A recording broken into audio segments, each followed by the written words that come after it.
Epístola de Epicuro a Heródoto. Epicuro saluda a Heródoto. Querido Heródoto, para los que no sean capaces de dar cuenta pormenorizada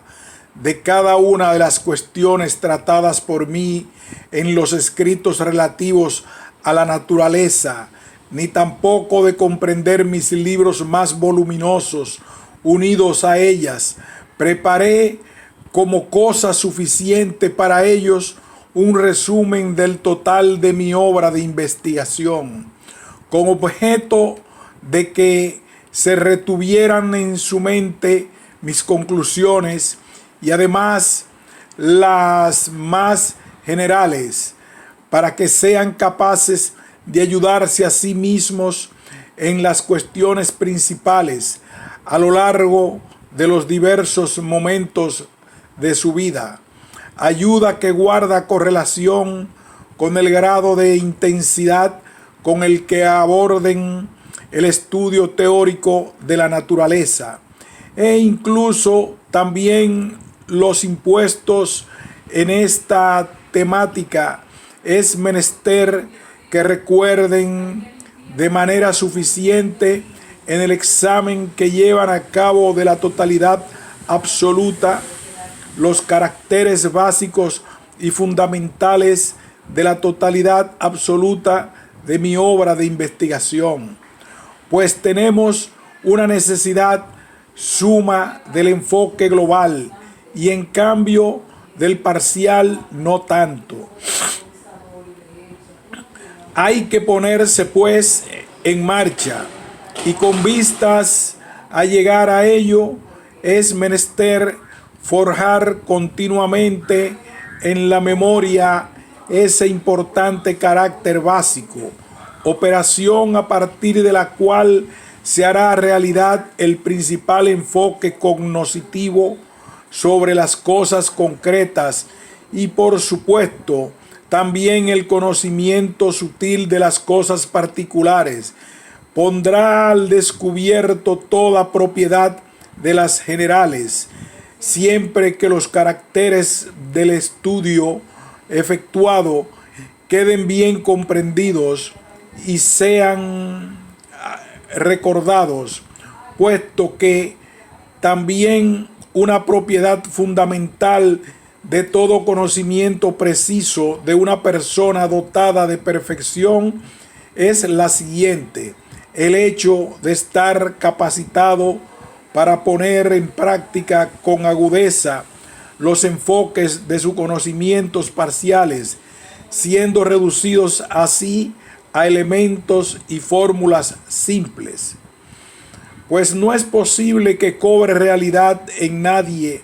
la masa de conocimientos requeridos para dominar las realidades absolutas, a menos que esa masa de conocimientos sea capaz de comprender dentro de sí, por medio de breves fórmulas, el conjunto de datos susceptibles de ser pormenorizados. De aquí se deriva el hecho, en razón de que tal método como el señalado es útil para todos los que están relacionados con la investigación de la naturaleza, de que la claridad global en la investigación de la naturaleza y que infunde más que ninguna de estas operaciones tranquilidad a la vida, recomienda que se haga un compendio y esquema básico con los señalados del conjunto de conclusiones parciales a que se llegó en nuestro estudio pormenorizado. Pues bien, querido Heródoto, antes de nada es menester dar por comprendidos los significados inherentes a los significantes, con objeto de disponer de los medios para concretar las cuestiones que son contenidas como conclusiones finales o están sometidas a investigación o son de difícil solución. Lo que se logra aplicando aquellos significados a estas cuestiones, y para que así no nos quede cuestión alguna sin concretar al llevar nuestras demostraciones al infinito, o en otro caso manejamos significantes vacíos de significado, pues es forzoso que sea comprendido a la primera el significado correspondiente a cada significante, y que ese significado no requiera más demostración, si es que hemos de disponer de un criterio al que referir la cuestión objeto de investigación, o la de difícil solución, y también la dada por sabida. Y si es menester comprobar toda cuestión por su referencia a las sensaciones, y concretamente a los enfoques que acompañan a las cuestiones, producidos bien por la reflexión o bien por cualquier criterio que sea, entonces es menester comprobar también toda cuestión por su referencia a los sentimientos que se originen en esa operación, con objeto de disponer de unos criterios con los que hemos de interpretar no solo lo presumible, sino también lo incierto. Luego, una vez que hayamos tomado cumplida cuenta de estos principios, es menester entonces ya que con ayuda de ellos reflexionemos acerca de las cuestiones inciertas. Por un lado, lo primero es que nada nace de lo que no existe, puesto que si así fuera, cualquier cosa habría nacido de cualquier cosa, sin necesitar para nada semilla alguna. Por otro lado, si las cosas que van desapareciendo se consumieran pasando a lo que no existe, entonces también todas las cosas habrían desaparecido al no existir las cosas en que disolverse. Y hay que dar por garantizado también que el universo siempre fue tal como ahora es, y que siempre será así, puesto que no hay nada en que transformarse, pues fuera del universo no hay nada que, luego de introducirse en él, pudiera causar la mutación. Pasando a otro punto, hay que dar por garantizado también, añadido de los escolios. Epicuro afirma esto no solo en el compendio grande, sino también en el libro primero sobre la naturaleza, que existe el universo. En efecto, que existen por un lado los cuerpos, lo atestigua en todos los aspectos la propia sensación, criterio por referencia al cual es forzoso deducir mediante el razonamiento lo incierto, lo justamente como antes anticipé. Por otro lado, si no existiera lo que denominamos vacío, espacio y realidades intangibles, los cuerpos no tendrían lugar alguno donde estar, ni tampoco por donde moverse, precisamente como es claro que se mueven. Pero fuera de estas realidades no hay nada, y no hay medio de que sean imaginadas otras, ni por vía de comprensión, ni por procedimiento equivalente a los datos susceptibles de comprensión, a condición de que sean tomadas como seres completos y no interpretadas como se interpretan las propiedades o accidentes de esas realidades realmente existentes. Y hay que dar por garantizado también que unos cuerpos son compuestos y otros aquellos a partir de los que se forman los compuestos. Estos últimos cuerpos son los átomos, que deben ser indivisibles e inmutables, si es que no han de estar condenadas todas las cosas a consumirse, reducidas a lo que no existe, sino si llenas de resistencia han de subsistir en medio de las disoluciones de los cuerpos compuestos, en un estado de plenitud de su naturaleza, si son cuerpos que no disponen de medios o maneras de ser disueltos. La consecuencia obligada de esto último es que los principios indivisibles o átomos son realidades del grupo de los cuerpos. Pasando a otro punto, hay que dar por garantizado también que el universo es infinito, puesto que lo finito tiene extremo y a su vez el extremo se percibe que está contrapuesto a algún otro extremo. La consecuencia de ello es que el universo, al no tener extremo, no tiene fin, y al no tener fin será infinito y no finito. Y hay que dar por garantizado también que el universo es infinito, tanto en el número de cuerpos como en la magnitud del vacío. Pues si el vacío fuera infinito y en cambio los cuerpos limitados, no permanecerían quietos en ningún sitio los cuerpos, sino que andarían errantes por el vacío infinito, al no disponer de los medios que les sirvan de soporte y acogida en los rebotes. Y si el vacío fuera limitado, entonces los cuerpos infinitos no tendrían lugar alguno donde instalarse. Y además de esto, los átomos, cuerpos indivisibles y completos de los que se forman y en los que se disuelven los cuerpos compuestos, no son susceptibles, por lo que toca a sus formas, de ser abarcados por las diferencias de éstas,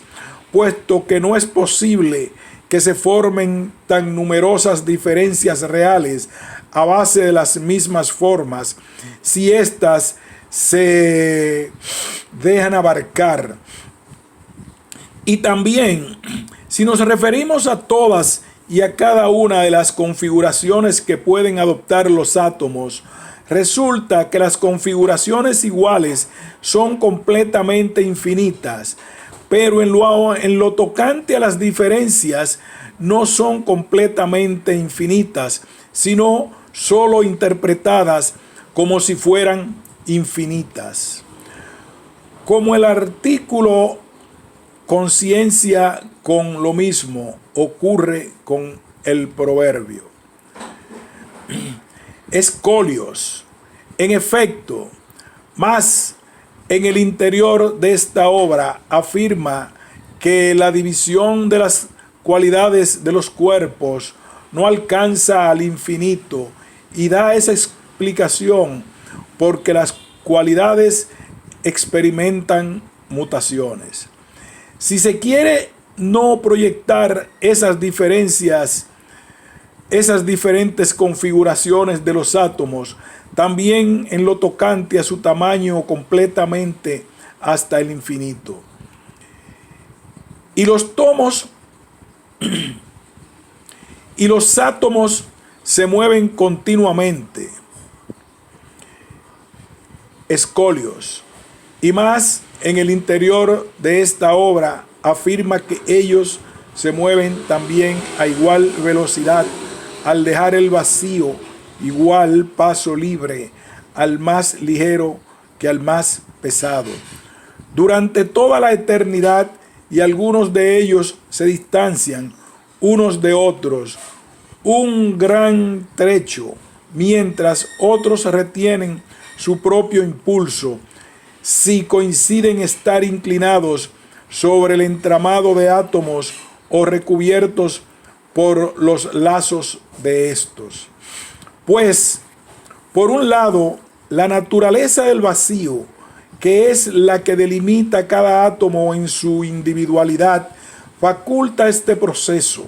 al no estar capacitada para producir un medio de descanso, y, por otro, la dureza que asiste por principio a los átomos hace que salgan despedidos impetuosamente a una distancia proporcional al choque con otros átomos, hasta un lugar donde el entramado de átomos permita la reanudación del proceso tras un nuevo entrechoque. Y no hay principio de esta serie de procesos, siendo sus causantes los átomos y el vacío. Escolios. Y más en el interior del libro afirma que tampoco asiste cualidad alguna a los átomos, excepto forma, tamaño y peso, y que el color de los átomos cambia según la posición de estos. Lo afirma en las 12 acciones básicas, y que no asiste a los átomos toda clase de tamaños, pues por lo menos jamás ha sido visto un átomo con conciencia de ello. Justamente, tan importante razón como la enunciada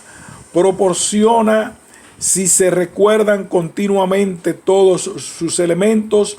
el fundamento suficiente para la comprensión de la naturaleza de los seres. Pasando a otro punto, hay que tener por garantizado que hay también mundos infinitos, unos iguales a este y otros distintos, pues los átomos, al ser infinitos, como anteriormente se demostró, se desplazan a los lugares más apartados, incluso puesto que los átomos de esta naturaleza con los que podría formarse o por medio de los que podría ser constituido un mundo, no quedan agotados ni con un solo mundo, ni con mundos limitados, ni con cuantos son como estos, ni cuantos son diferentes a estos. La consecuencia de ello es que no hay nada que impida la infinitud de los mundos. Y hay que dar por garantizado que hay también arquetipos de formato igual a los sólidos, alejados por su finura un gran trecho de los cuerpos visibles, pues no es imposible que en la envoltura de los cuerpos visibles se formen emanaciones semejantes a ellos, ni que se formen unas realidades semejantes, adecuadas a la elaboración de su oquedad y finura, ni efluvios que conserven las sucesivas posiciones y grados, los mismos que poseían también en los sólidos. Y nos referimos a esos arquetipos con el nombre de imágenes. Y hay que dar por garantizado también que el desplazamiento de las imágenes a través del vacío, al realizarse sin que salga a su encuentro ningún cuerpo que choque con ellas, cubre un tiempo inconcebible toda distancia susceptible de ser abarcada por la mente. Pues entre choque y ausencia de entrechoque de cuerpos guarda correspondencia recíproca con la lentitud y la rapidez respectivamente. No hay que dar por buena en modo alguno, si enjuiciamos los tiempos de llegada de cada imagen por medio de la razón, la idea de que las referidas imágenes llegan a la vez, como ocurre con los cuerpos sólidos en movimiento, a los más diversos lugares, pues ello es cosa contraria al acto discursivo. Y son estos los cuerpos sólidos en movimiento, los que llegan simultáneamente, contado el proceso de acuerdo con las sensaciones que tenemos del tiempo, a los más diversos sitios, aunque inicien el movimiento desde cualquier parte del infinito, donde estén apartados unos de cualquier otros, y no desde un sitio al que constriñamos nosotros el movimiento. Pues la potencia del contrachoque de cada cuerpo sólido será proporcional a la distancia que recorrerá, aunque admitamos que la rapidez del movimiento no ha de sufrir contrachoques hasta cierta distancia. Es inútil, pues, retener en la mente este principio básico también. Luego que las imágenes se han servido de una finura insuperable, ningún testimonio de las cosas visibles lo contradice, de donde se deriva que tienen también una rapidez insuperable, al tener todo paso hecho a su medida, para que ninguna de ellas contrachoque con el mundo infinito, o para que contrachoquen pocas, mientras en el caso de numerosos átomos su paso es adecuado para que contrachoquen algo también, con infinitos átomos tan pronto como se ponen en movimiento. Junto a estos datos hay que retener en la mente que la velocidad de la formación de las imágenes corre pareja con la velocidad del acto mental de imaginárselo. En efecto, no solo se produce una corriente dimanante de cualquier parte de los cuerpos a un ritmo de notable continuidad, corriente que no aparece a la vista por medio de alguna señal, en razón de que el vacío producido en los cuerpos por esa corriente se rellena con una materia equivalente, corriente que conserva la posición y el orden de los átomos. Tenían en el cuerpo sólido durante mucho tiempo, aunque empieza a diluirse en algún momento, sino que también se producen en la envoltura de las imágenes, que se van formando sustancias a gran velocidad, por no requerirse que el completamiento de las imágenes se haga en profundidad, y hay además algunos otros modos generadores de realidades como estas enunciadas. Pues si analiza uno como retraer desde las realidades objetivas hasta nosotros la fuerza de las cosas que operan en nuestro interior, con lo que analizamos también como retraer las afinidades sensoriales entre ellas y nosotros, ninguno de los procesos de esta nuestra explicación se contradice con el testimonio de nuestras sensaciones de los mismos. Es preciso también hacerse a la idea de que nosotros vemos y entendemos las formas de las realidades objetivas por medio de la irrupción en nosotros de parte de estas realidades, pues no hay objetos que pudieran grabar su zona externa, referida a la constitución que les es propia de color y forma, ni valiéndose para ello del aire, intermedio entre nosotros y ellos, ni tampoco valiéndose de los rayos de cualquiera otras corrientes que parten de nosotros hacia ellos, sino que de la misma manera que irrumpen en nosotros algunos arquetipos, así irrumpen en nosotros desde las cosas, concretamente desde su color y desde la forma adecuada a él. Las formas que producen un movimiento veloz hasta llegar, según el tamaño correspondiente, a la vista o a la intuición. Luego, la imagen que irrumpe en nosotros produce, en razón de ese su movimiento veloz, la impresión de un todo único y continuo, y el conjunto de emociones que emanan de los objetos base las conserva en sí misma en proporción al correspondiente impacto procedente del mismo objeto base, impacto que depende de la configuración profunda de los átomos en el interior del cuerpo sólido. Y la impresión que recojamos en nuestras apreciaciones mediante un acto discursivo o mediante los órganos sensoriales,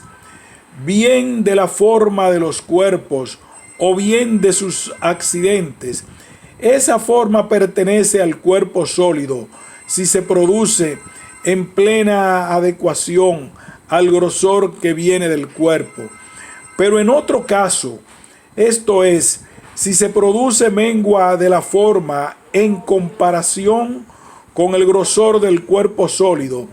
entonces esa forma pertenece a la imagen del cuerpo sólido. La mentira y el error se encuentran entre los supuestos pendientes, siempre de ser confirmados o no ser confirmados por un testimonio, surgiendo la mentira y el error precisamente cuando esos supuestos no son confirmados luego por el testimonio de la imagen inamovible que hay dentro de nosotros mismos, imagen conectada con la aprehensión imaginativa del cuerpo sólido, pero que guarda respecto a este una separación, imagen por referencia a la cual surge la mentira cuando el supuesto inicial no es confirmado luego por esta imagen. Pues por un lado, la equivalencia de las imágenes captadas como en fotografía, sucediendo ello bien entre sueños o bien por algunas otras aprehensiones propias del acto discursivo o de los demás criterios, con los seres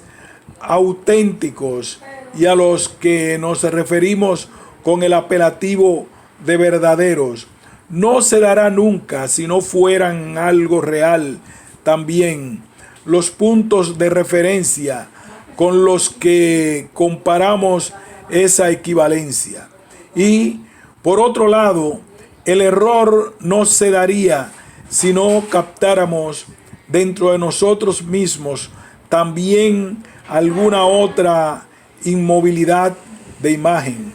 conectada con el cuerpo sólido, pero guardando respecto a él una separación. Pues bien, en el caso de que el supuesto inicial no sea confirmado o sea contradicho por el testimonio de esta imagen conectada con la aprehensión imaginativa del cuerpo sólido,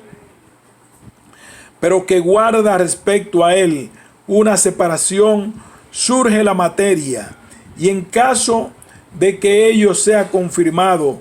o no sea contradicho por el testimonio, la verdad. Así pues, también esta doctrina es preciso retenerla en la mente, y bien tenazmente, para que ni los criterios que operan basándose en las fuerzas de las cosas que actúan dentro de nosotros sea destruidos, ni el error garantizado como tal error, igualmente por referencia a las mentadas fuerzas, confunda todo. Pasando a otro punto, hay que dar por garantizado que el hecho de la audición es cosa propia de un soplo procedente del objeto que habla, o que resuena, o que hace ruido, o que produce de la manera que sea una sensación acústica. Y la corriente esa se difunde en partículas provistas de elementos iguales al todo original,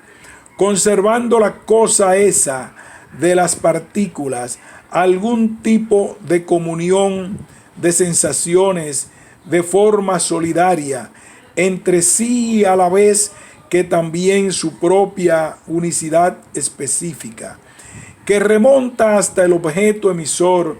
y que reproduce en nosotros al fin la sensación propia del objeto emisor de una manera bastante completa, y si de una manera tan fiel no, haciéndonos claro solo la parte exterior, pues sin hacer remontar al objeto emisor algún tipo de comunión de sensaciones que de él emanan, no se daría al fin en nosotros esa sensación similar a la original. Por consiguiente, hay que creer no que el aire por sí solo adopta una determinada forma por efecto de la voz emitida, o también por efecto de fenómenos de origen semejante, pues el aire dista mucho de experimentar ese proceso por efecto de la voz, sino que el impacto que se ocasiona dentro de nosotros cada vez que emitimos un sonido produce igual impacto, una descarga de determinadas partículas que al fin van a determinar en una corriente de aire, impacto que es quien en última instancia nos proporciona la sensación auditiva. Ciertamente, también hay que hacer a la idea de que el olor, exactamente igual que la audición, no produciría nunca sensación alguna del fenómeno, si no hubiera determinadas partículas que se ponen en movimiento a partir del objeto emisor, hechas a la justa medida como para poner en funcionamiento este órgano sensorial, unas siendo confusas y de parecido diferente al original, pero otras inconfundibles y apropiadas. Ciertamente, también hay que pensar que los átomos no poseen ninguna cualidad de las cosas visibles excepto forma, peso y tamaño, y cuantas cosas son por necesidad connaturales a la forma. Pues toda cualidad cambia, y en cambio los